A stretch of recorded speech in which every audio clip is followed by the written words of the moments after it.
A new plan to help debt-ridden Detroit is causing a lot of controversy. The New York Times is reporting that leaders in the city are looking to shift retirees too young to qualify for Medicare out of city-run health care plans and onto the new ObamaCare health exchanges. And Detroit, not alone in this, other municipalities like Chicago and Stockton also contemplating dropping coverage.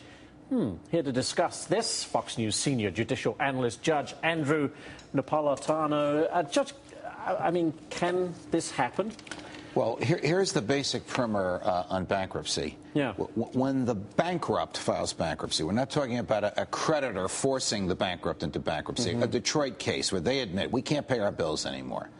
They place everything before a federal bankruptcy judge, all of their assets and all their obligations. The federal bankruptcy judge can change who owes what to whom. The bankruptcy judge can change any contractual obligation that Detroit has. But the bankruptcy judge cannot relieve Detroit of the obligation to obey the law. And one of the laws that Detroit has to obey, which it once liked but now no longer likes, is ObamaCare, which requires a certain minimum level of health care provided to its employees.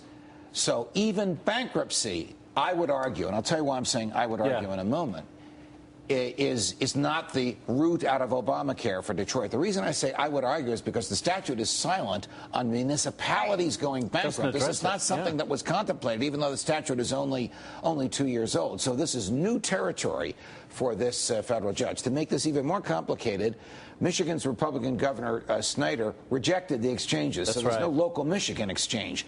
The feds under the statute are required to come in and operate an exchange in Michigan. Translate?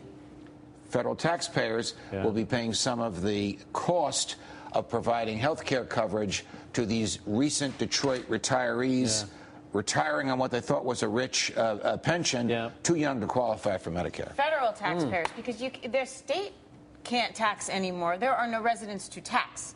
So you're saying Well, you're talking about the city now. There are no residents who earn enough, very few. They earn enough money to tax. So Michigan could, but Michigan opted out of it. So Michigan's not running that exchange. So who that are these taxpayers? Us and the people watching us. The Michigan exchange will be paid for by the federal government. Now, remember, when the court reviewed Obamacare and said the individual mandate is constitutional, it did strike down a portion. Yes. That was the portion of the statute that forced the states to run the exchanges. The Supreme Court said this is optional. You can't tell the states how to spend their own money. You want to provide health care in Michigan or New Jersey, federal government, you pay for it. So the feds are paying for it, which basically we're us paying for it. It's backfired so many different ways, this Obamacare. It has, but you know, this is a real liberal democratic constituency in this community now saying we don't want to live by and under a statute that 2 and 3 years ago we were championing. Yeah, and do you expect this to be played out again elsewhere across the country? Well, yes, is this the test case? I didn't know about yes, this is the test case. I didn't know about Stockton, but Stockton will try and do the same. Will try and do the same thing.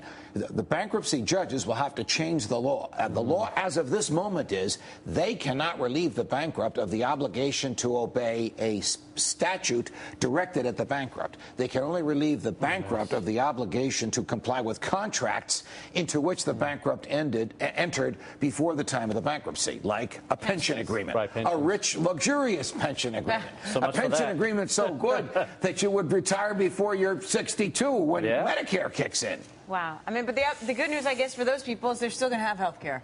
One way or another, they will. And it will be the minimum level that the federal government now requires. Craziness. Judge, thank you so much. Pleasure, guys. Appreciate it.